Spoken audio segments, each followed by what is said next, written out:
That night, Brenda had trouble sleeping. She lay on the small bed in the staff quarters, the fan whirring weakly above, mulling over everything. Maybe she should leave, take her savings so far and try something else. But she wasn't even close to having enough money yet to provide long-term for Chidi. And some stubborn part of her didn't want to retreat this time. Why should she be the one to leave in shame yet again? A week later, the simmering tension took a dramatic turn. It was a Sunday afternoon. Omasiri had taken Toby to a birthday party for a neighbor's child. Brenda stayed back at the Okoro house since it was technically her off day, but she had nowhere else to go, so she was in her room catching up on rest. Kenneth was out, or so she thought, until she heard him shouting somewhere in the house. Curiosity got the better of her, and she stepped out into the corridor. His voice was coming from his home office down the hall, the door slightly ajar. He was on the phone. "I don't care. Find it or wipe it. Do you hear me? I told you to get rid of everything from that year. Yes, the phone too. If it gets into the wrong hands, just handle it." Brenda froze, wondering if that was about her. A phone? The wrong hands? She crept closer quietly, listening. Kenneth continued, clearly agitated. "If my wife ever sees those, no, she won't, because you will have done your job. Do it, and I'll pay whatever. Just make sure it's gone." He hung up with a curse. Brenda quickly tiptoed back to her room before he could come out and see her. Her heart was pounding. It sounded like Kenneth was in a panic about something. An old phone, maybe, with evidence of his affair? Was someone blackmailing him or threatening to expose something? She had no idea who he was speaking to, but she wondered if this meant cracks were forming in his carefully managed front. That evening, Omasiri returned home with Tobe, happy but tired from the party. Everything seemed normal during dinner and the routine of putting the child to bed. But later that night, fate intervened in a way Kenneth had been dreading. The truth began to unravel. Brenda was awakened by a soft knock on her door near midnight. She jolted up, heart thudding. Had something happened to Toby? She opened the door to find Omasiri standing there, looking shaken, holding something in her hand. "Ma'am, is everything all right?" Brenda asked in a whisper, concerned. Omasiri looked at her, eyes brimming not with anger, but with sorrow and determination. She quietly said, "Please, come with me." Confused and worried, Brenda slipped on her slippers and followed Omasiri across the yard and into the main house, then upstairs to the master bedroom. The house was silent, the other staff asleep and the lights low. In the master bedroom, a lamp on the bedside table cast a soft yellow glow. Kenneth was sitting on the edge of the bed, looking like a man whose world had just turned upside down. His face was pale and he stared at the floor. Brenda's stomach flipped. What was going on? That's when she noticed the object in Omasiri's hand, a smartphone. Not a current model, but an older one, a bit scuffed around the edges. Omasiri shut the bedroom door behind Brenda and walked around to stand a few feet from her husband. Her voice was eerily calm when she spoke to Brenda. "I want you to tell me something, and please, please tell me the truth." Of course, ma'am," Brenda stammered, glancing from Omasiri to Kenneth, whose face had turned towards her with a look of pure panic. Omasiri held up the phone slightly. "I found this phone hidden in a box on top of our wardrobe. It's one of Ken's old phones. He was deeply asleep earlier, and I remembered how today he rushed out of the house frantically looking for something. He said it was a USB drive for work, but I had a feeling. I don't know. Something made me check the wardrobe where he keeps old gadgets." Kenneth stood abruptly.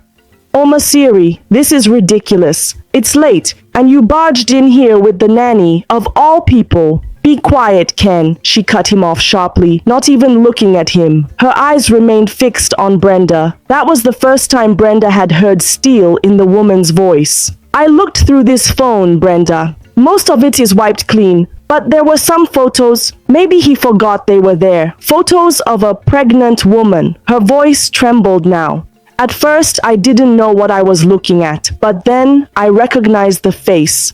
Brenda's mouth went dry. She didn't need to guess whose face was in those photos. It was you, Brenda, Omasiri said, tears now sliding down her cheeks. You looked younger and you were pregnant. There's a photo of you smiling, holding your belly, like the kind of picture a father would take of the mother of his child. Brenda felt faint. One day, Kenneth had taken her out to a park to talk, back when he was still pretending to care. She was around 4 months along. He had actually taken a couple of photos of her by a fountain. She remembered feeling shy about it, but he insisted she looked beautiful. She never even saw those pictures. He must have kept them on that phone. I also saw a few messages that were archived, Omasiri continued, her voice breaking. Messages between you and Ken. Clearly not work-related. Her face crumpled. He saved your number as just B in that phone, but I saw enough to know. At this, Kenneth stepped forward. Honey, please, I can explain. Omasiri whirled on him, her composure cracking. Explain? You told me she died. You told me the girl from your office died in a car accident, Ken. She sobbed once, a painful sound that wrenched at Brenda's heart. All this time, I suspected something and you fed me one lie after another. God, I was even confiding in Brenda, not knowing she was the one. Kenneth looked utterly desperate. I thought I lost that phone. I didn't. I thought I had destroyed everything from that time. Please, listen to me, both of you. It was a mistake. Brenda found her voice, though it shook. Ma'am, I'm so sorry. She stepped forward, hands trembling. I didn't know you found out like this. I wanted to tell you so many times. I was afraid. Omasiri took a shaky breath and faced Brenda directly. There was hurt in her eyes, but also a pleading need for honesty. Brenda, tell me now, the baby you were carrying, what happened? Brenda wiped at her eyes, which were brimming with tears. I gave birth to a boy. He's alive, healthy. At that, Omasiri closed her eyes, as if relieved at least by that fact. And Kenneth is the father? Brenda nodded, voice barely above a whisper. Yes. A pained cry escaped Omasiri's lips, and she covered her mouth. Kenneth reached for her arm, but she flinched away from him. Don't touch me, she spat softly. There was a long silence. Brenda felt like the room was spinning. This was the moment she had feared and imagined in equal measure, now happening in the dead of night under the soft whir of the ceiling fan and the tense breathing of 3 wounded people. Finally, Omasiri spoke again, voice raw but composed. Ken, I want you to go downstairs. Brenda and I will talk, and then all of us will decide how to handle this. But right now, I can't even look at you. Kenneth looked as if she had slapped him.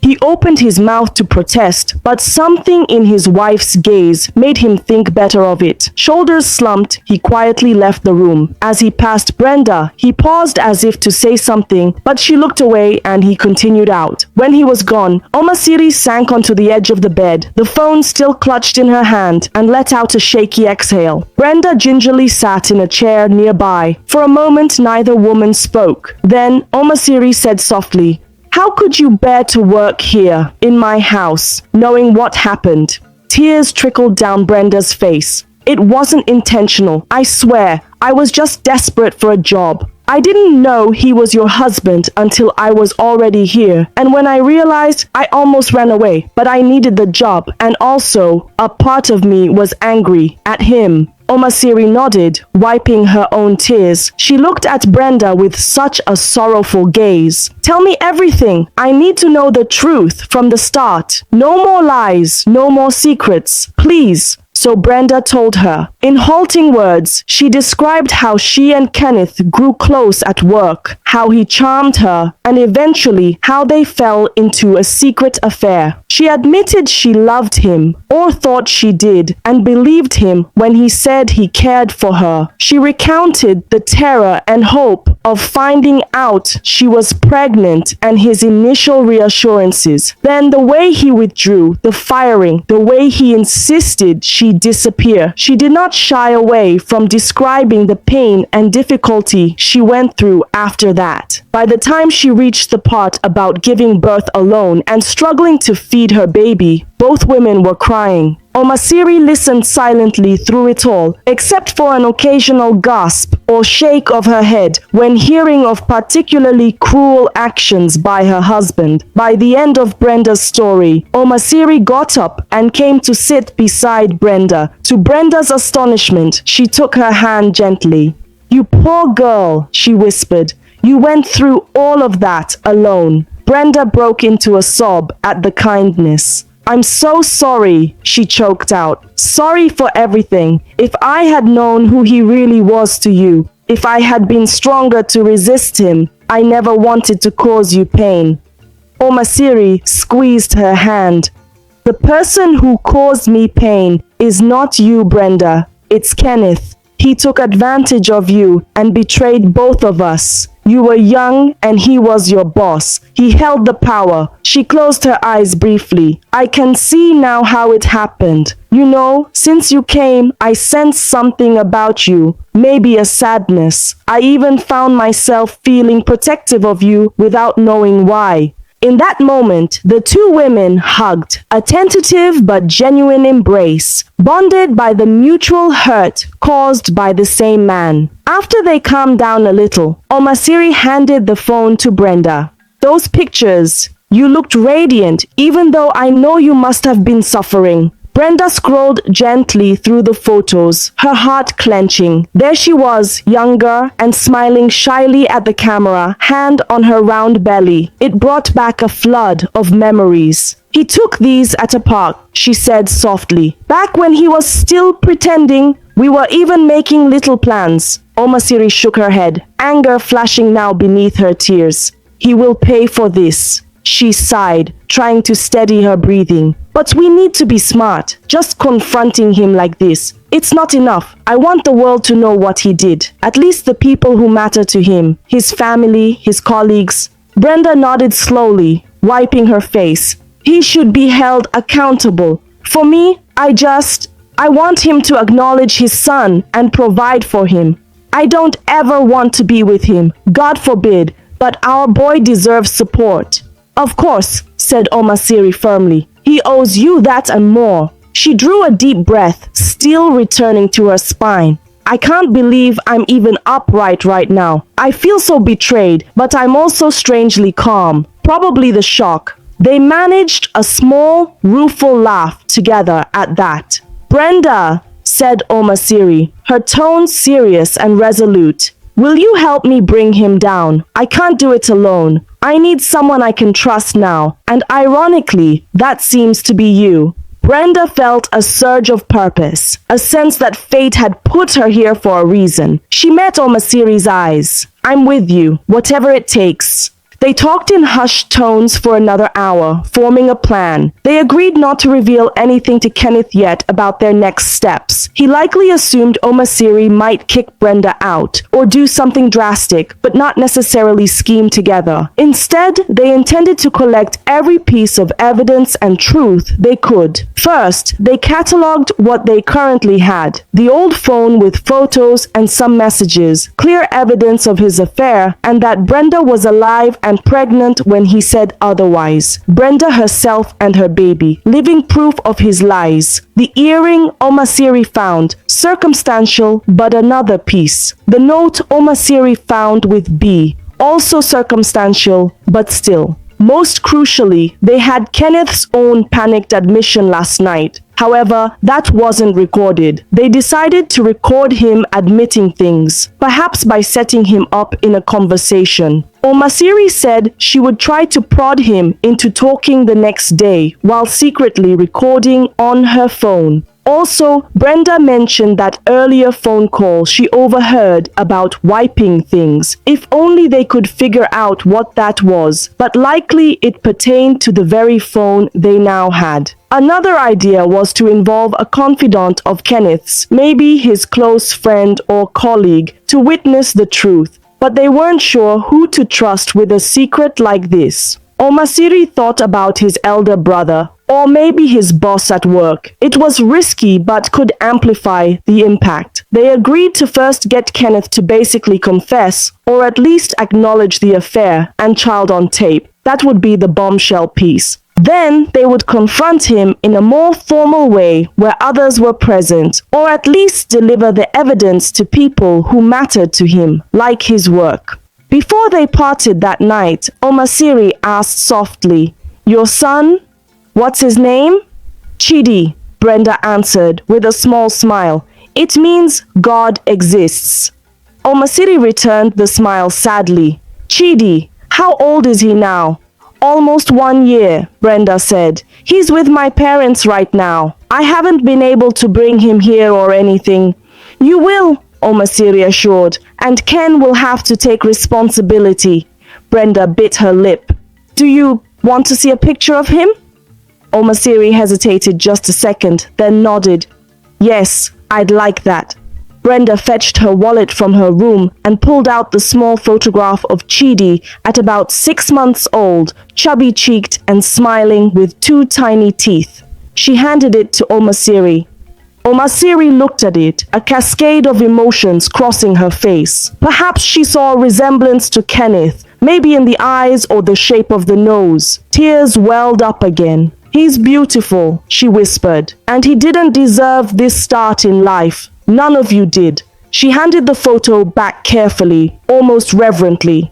"We'll make this right," she said firmly. That night, after Omasiri gently told Brenda she should go rest and they'd deal with things in the morning, Brenda went back to her room. Her heart was heavy, but also relieved in a way she hadn't expected. The truth was out between them, and instead of losing her job or being attacked, she had gained an ally in the most unlikely person. The next day was tense. Kenneth emerged from the guest room. Apparently, he had not been allowed to sleep in the master bedroom, looking anxious and haggard. Omasiri was polite to him, but cold. She told Brenda to take Toby out to the park mid-morning, which Brenda did, giving the couple some privacy. According to the plan, Omasiri would try to get him to talk, while a recorder app ran on her phone in her pocket. When Brenda returned from the park, she saw Kenneth leaving the house, looking frustrated and upset as he got into his car and drove off. She went inside to find Omasiri sitting in the living room, the recording app on her phone still running. Omasiri clicked it off and sighed shakily. "Did you get anything?" Brenda asked quietly. Omasiri nodded, a mix of sadness and anger in her eyes. "He admitted enough. He admitted to the affair, to getting you pregnant, to lying to me about it. He tried to justify it, then he got defensive. But it's all on here." She patted the phone. "At one point, he even said he had no choice, and he told you to move on for your own good.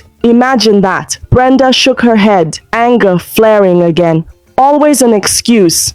"He also admitted he told people at work you left because of a family emergency," Omasiri added. "Lies on lies." They immediately saved that recording and backed it up to an online drive and a USB stick, just in case. Next, they decided to involve one of Kenneth's business associates. Omasiri knew the CEO of Oakwood Investments, Mr. ADEMOYE, through corporate events and had his contact. She suspected Kenneth's misdeeds at work, an affair with an employee, and then firing her under false pretenses would not sit well with the top leadership or board. At the very least, it was a serious HR issue and a potential public scandal if it got out. She called Mr. ADEMOYE privately that afternoon, requesting a personal meeting. She gave him a very brief outline to avoid too much over the phone, that it concerned urgent misconduct by Kenneth that could harm the company, and that she would like him to witness a discussion. Then they planned the intervention. Omasiri arranged for Kenneth to come home that evening at a certain time, pretending she wanted to have a serious talk to sort things out between them. Meanwhile, without his knowledge, she also invited a few key people to be present slightly later.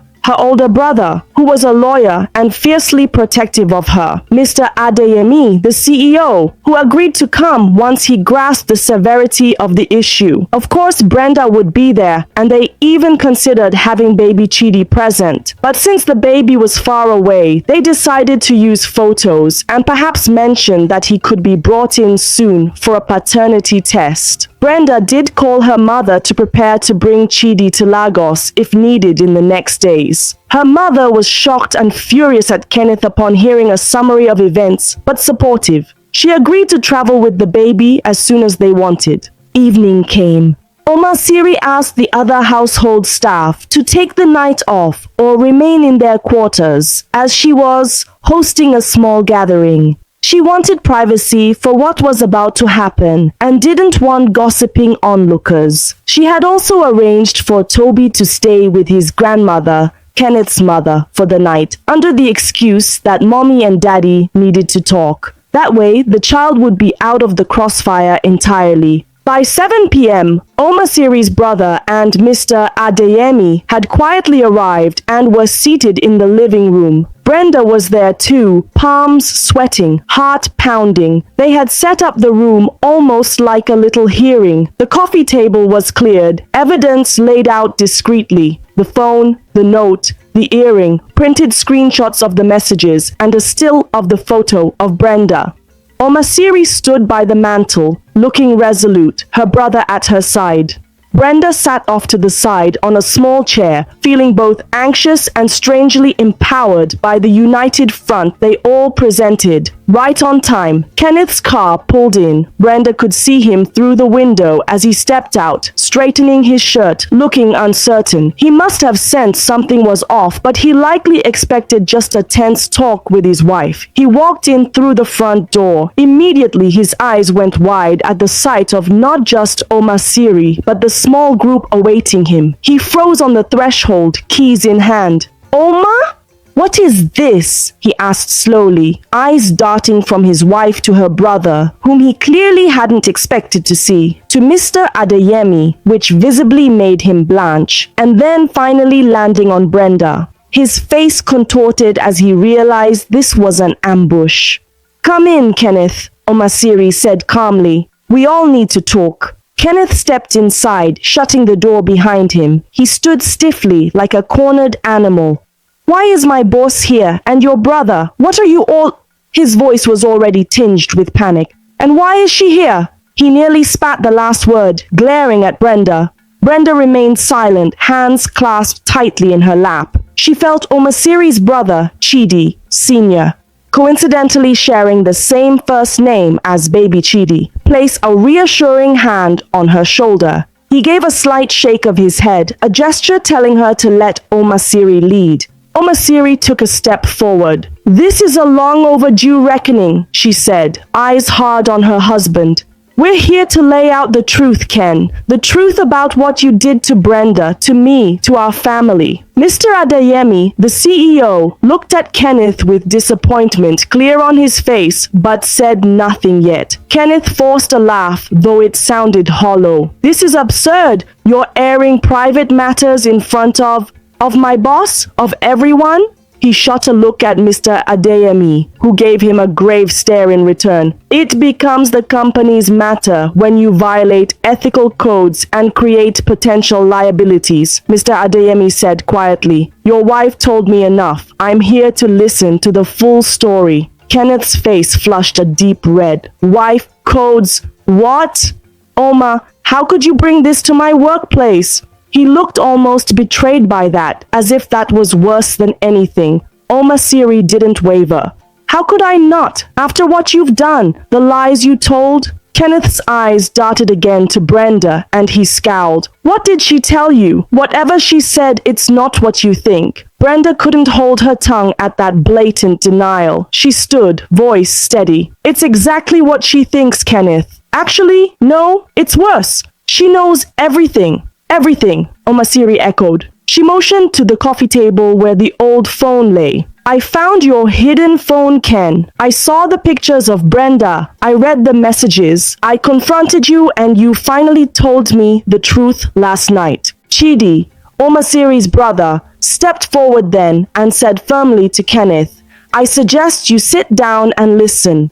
Kenneth looked at his brother-in-law, then at his wife, then the others. Seeing no way out, he sank onto the sofa, though he perched on the edge, muscles tense. Fine, you all think I'm some villain. Let's get this over with. Brenda felt a surge of anger at his attempt to play the victim. She took a deep breath. This was the moment to present everything. She picked up the printed photo from the table and held it up. It was the image of her pregnant, smiling shyly at the camera, the one from Kenneth's phone. Mr. ADEMOYE, Brenda said, addressing the CEO respectfully. This is me, last year, pregnant. I worked at Oakwood Investments under Kenneth Okoro. He is the father of this child. Mr. ADEMOYE leaned forward and studied the photo, then looked at Kenneth with shock and dismay. Ken, he breathed, clearly having hoped this was all a misunderstanding. Is this true? Kenneth opened his mouth, stammered. Sir, I made a mistake.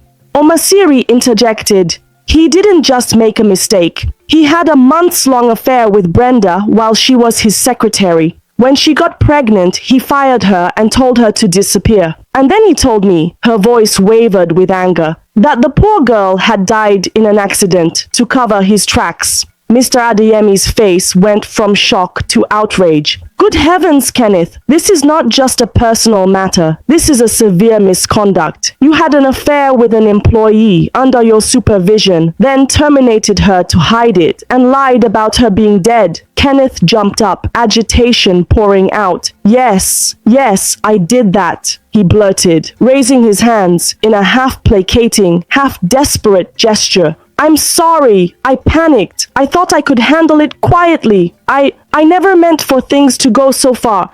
Sit down, Omasiri's brother barked. We're not done.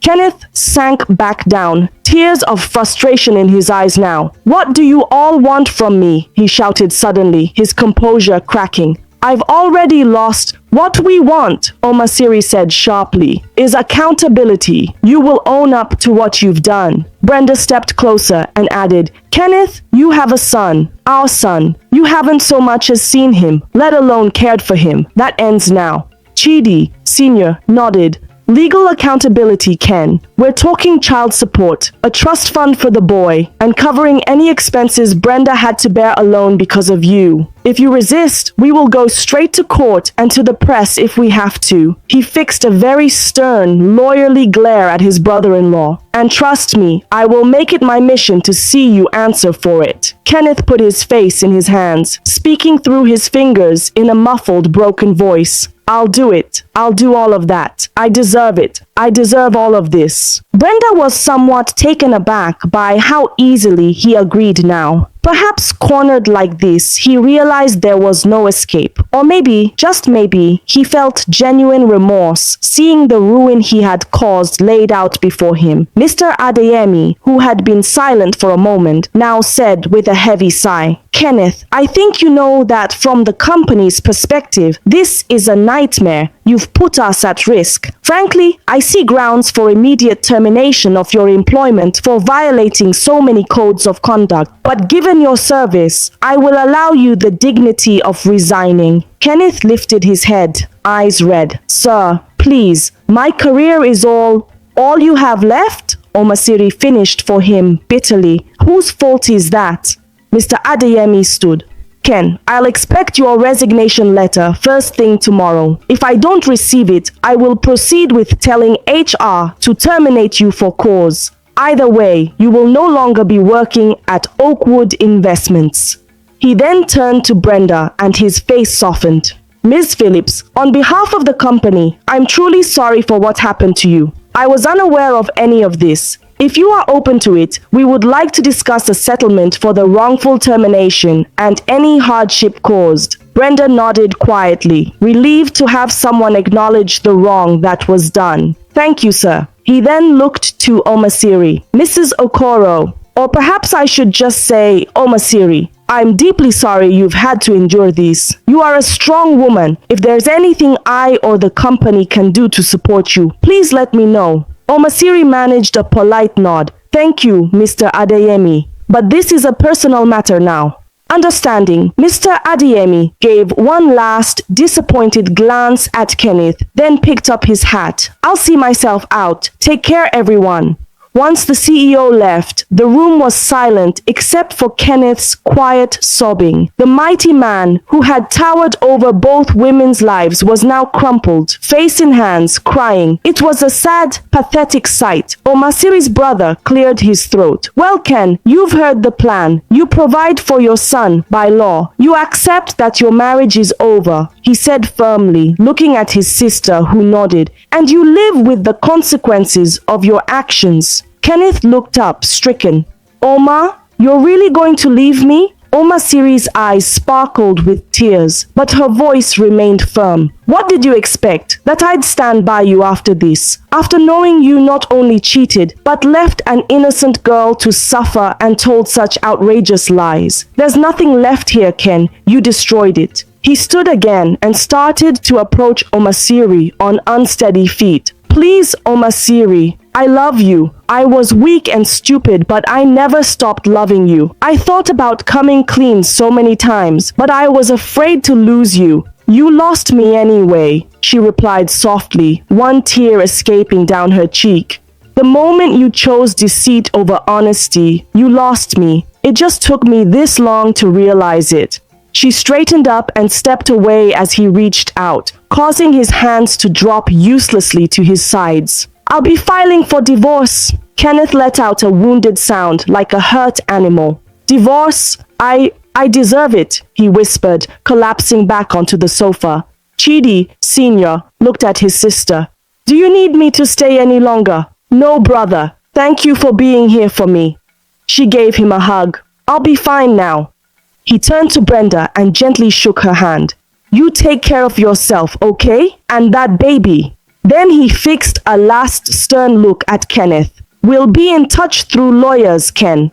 With that, he left as well, leaving just Brenda, Omasiri, and Kenneth in the room. Kenneth seemed utterly deflated, staring at the floor. Omasiri glanced at Brenda as if to say, is there anything else? Brenda stepped forward, feeling a final wave of strength. Kenneth, she said. He lifted his eyes to hers. It was strange. She saw not the confident charmer or the cruel coward from before, but a broken man. It didn't soften her heart exactly, but in that moment she realized he truly had lost everything that mattered. I don't know if you ever really cared about me or our son, Brenda said, voice calm. But I want you to know that I will be okay. My son will be okay. And that's not because of you, but because I found the strength to carry on and because Omasiri helped me when you wouldn't. Kenneth nodded slowly, wiping his nose with the back of his hand. I'm sorry, Brenda, he said quietly, for everything. I did care, or at least I thought I did. But I was a coward. I don't expect you to forgive me, either of you.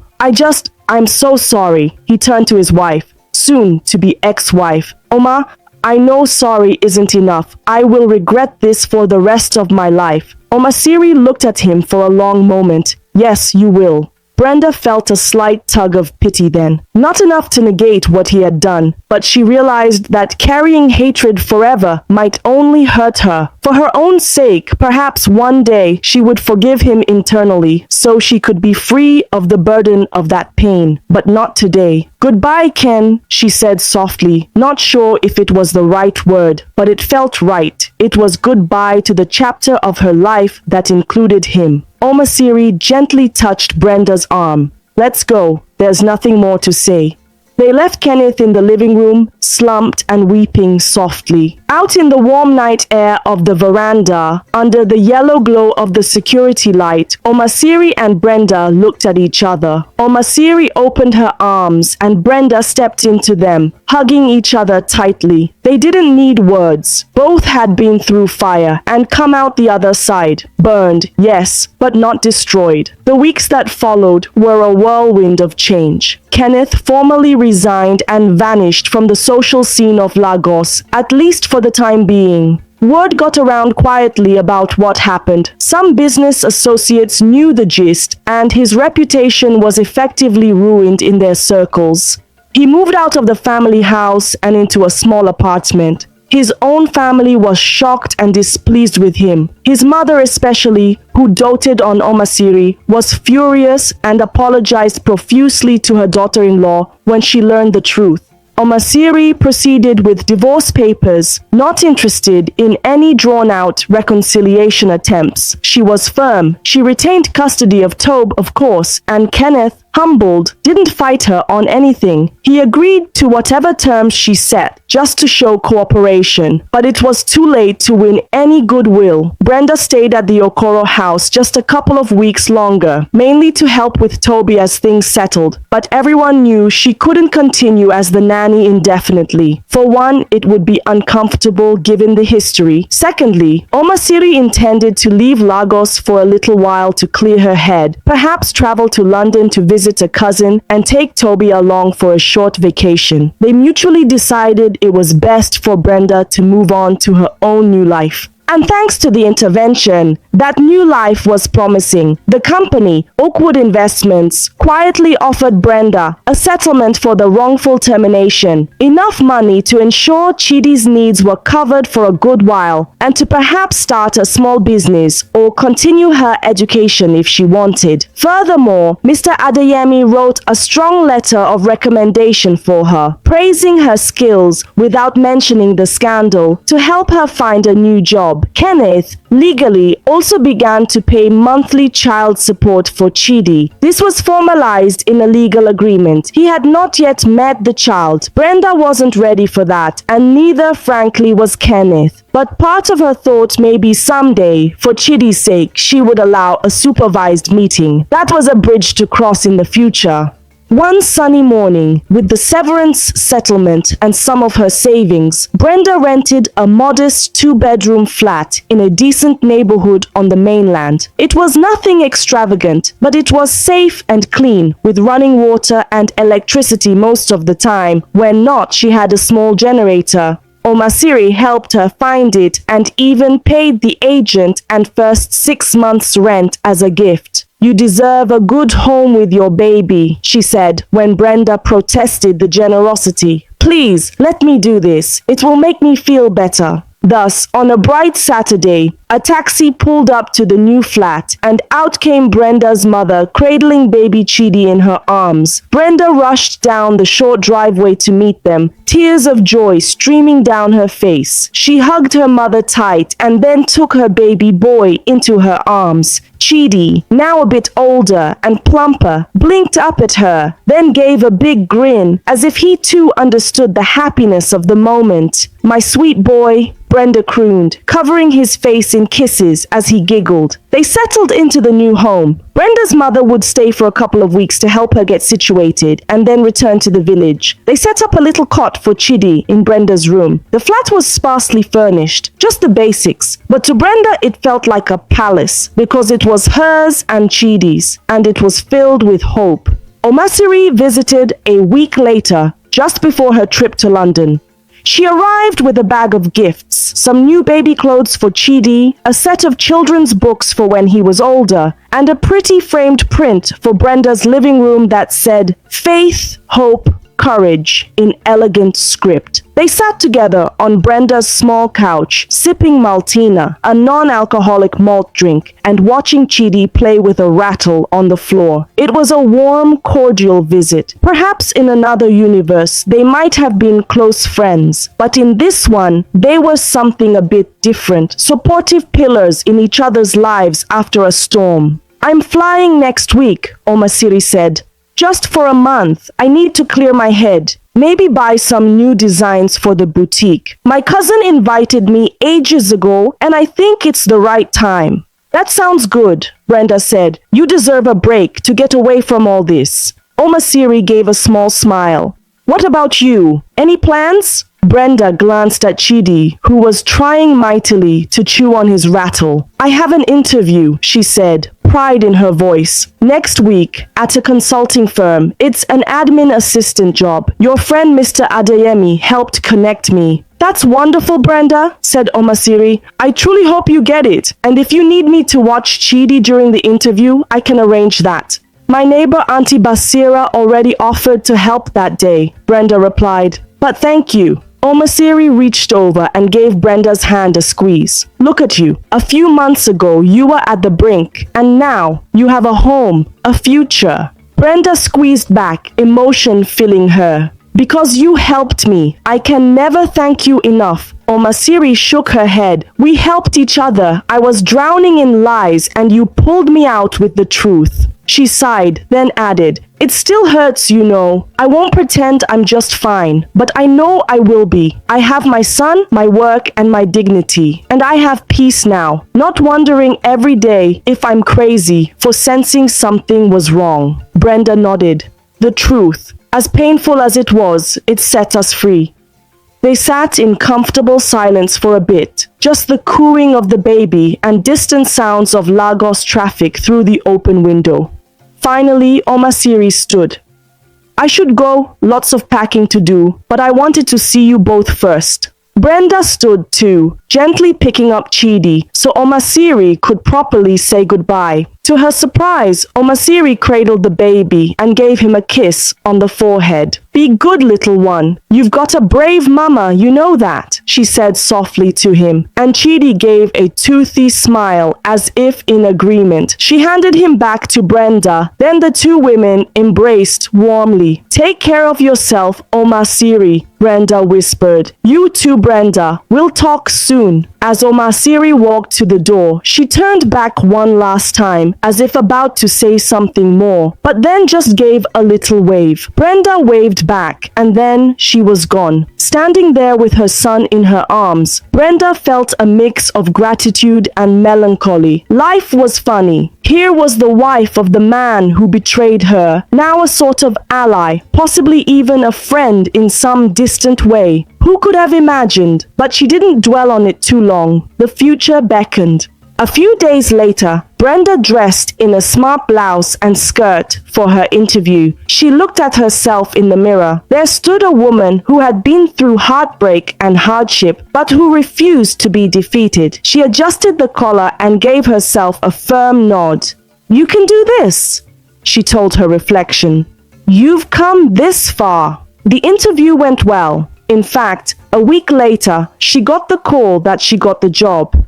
It was a fresh start in a new company where no one knew her past. She arranged for a nearby daycare for Chidi during work hours, using part of the monthly support money to cover it, and supplemented with her own salary. Brenda settled into a new routine. Morning bus commute with the baby to drop him off, then work at a desk where she was valued for her skills and not seen as some scandalous figure. Her colleagues found her quiet and diligent, not knowing how her confidence had been shattered and rebuilt. Meanwhile, Omasiri returned from London looking refreshed. She moved to a new house, selling the old one that held too many memories, and focused on expanding her boutique business, channeling her energy into something productive. When she finalized the divorce from Kenneth, she felt a heavy weight lift. She even started attending a support group for women who had gone through infidelity and divorce, finding solidarity and healing.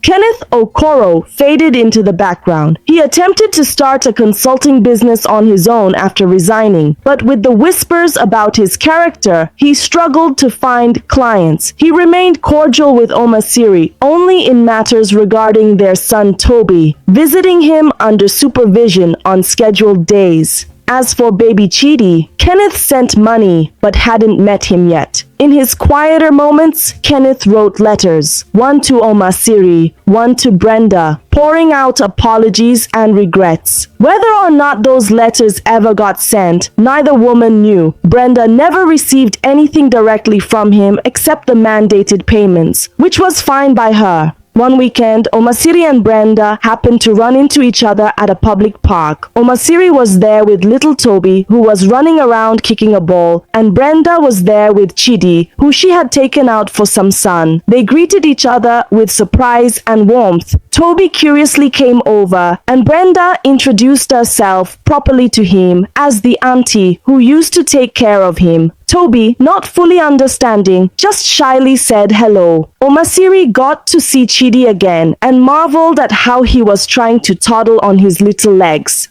For a while, the two women sat on a bench watching their children play, with Brenda helping Chidi stand while Toby showed him a ball. They talked about little things, how Toby might start preschool soon, how Brenda's job was going, how Lagos traffic never gets better. Ordinary conversation between two mothers. As the sun began to set, they parted ways, each holding their child's hand, or in Brenda's case, carrying Chidi on her hip. They might not see each other often, but that was okay. They had shared a storm and come out the other side stronger, and that bond would always be there. Brenda walked home from the park, Chidi babbling in her arms. She reflected on how, not too long ago, she had walked these streets with nothing but despair and a fragile hope. Now she felt a sense of contentment.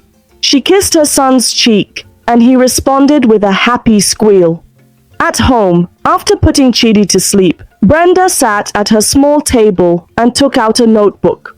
She had started journaling a little, as suggested by an online counseling group she occasionally chatted with. In neat handwriting, she wrote, "Life can be cruel and kind in turns, especially in Lagos, this city of harsh realities and hidden miracles. I was a young woman who lost her way because of a lie, and a young man who lost his conscience because of fear. But I have learned that even in the darkest times, one must not stay silent when wronged. Speaking out, seeking truth can be painful, but it is the only path to freedom. I met a woman who should have hated me, and perhaps a part of her did at first, but she chose justice over vengeance, compassion over cruelty. Together, we unmasked the truth. We were two wounded women, betrayed in different ways by the same man, but we refused to stay victims. Now we carry our scars with our heads high. I am not sure what tomorrow holds, but tonight I am at peace. My son sleeps in the next room, safe and loved. I have dignity and hope again, and I owe that to finding my voice and an unexpected sisterhood forged in fire. We rose above the betrayal, not as friends, but as survivors, and that is enough." Brenda put down her pen, closed her eyes, and breathed deeply. Yes, that was enough. She would raise Chidi to be a good man, one who would hopefully never make the mistakes his father did. She would teach him honesty, respect, and kindness. And she would teach him about strong women like his grandmother, like Auntie Omasiri, women who stand up for themselves and others. In another part of the city, Omasiri sat by her bedroom window, looking out at the night sky. She felt the ache of betrayal still, but it was healing slowly. She was proud of herself for not crumbling, for turning her pain into strength. She prayed quietly for guidance and then checked on Toby, who was fast asleep in his room. He had no idea what had transpired in his family, but she would ensure he grew up loved and with a clear example of integrity. As for Kenneth, wherever he was, tonight he would be alone with his regrets. Perhaps in time he would learn and grow, or perhaps not. That was his path to walk. The important thing was that Brenda and Omasiri had reclaimed their own paths. They had faced heartbreak and betrayal, and yet here they were, continuing forward, each step carrying them farther from the shadows of that painful past. The moral lesson of this story is that silence in the face of injustice only gives power to those who deceive, but truth and courage bring freedom. Brenda and Omasiri both suffered betrayal from Kenneth, but instead of turning against each other, they chose to stand together for justice. Their decision to expose the lies shows that women are stronger when they support one another, and that no matter how powerful someone seems, deceit will eventually collapse under the weight of truth. It reminds us that dignity, honesty, and resilience will always outlast lies and betrayal. Thank you so much for watching. Your love and support mean everything to me. If this story inspired you, please give it a thumbs up and share it with your loved ones to spread the inspiration. I'd also love to hear your thoughts. Feel free to share them in the comments below. And don't forget to subscribe to the channel for more interesting African stories. See you in the next video. Bye.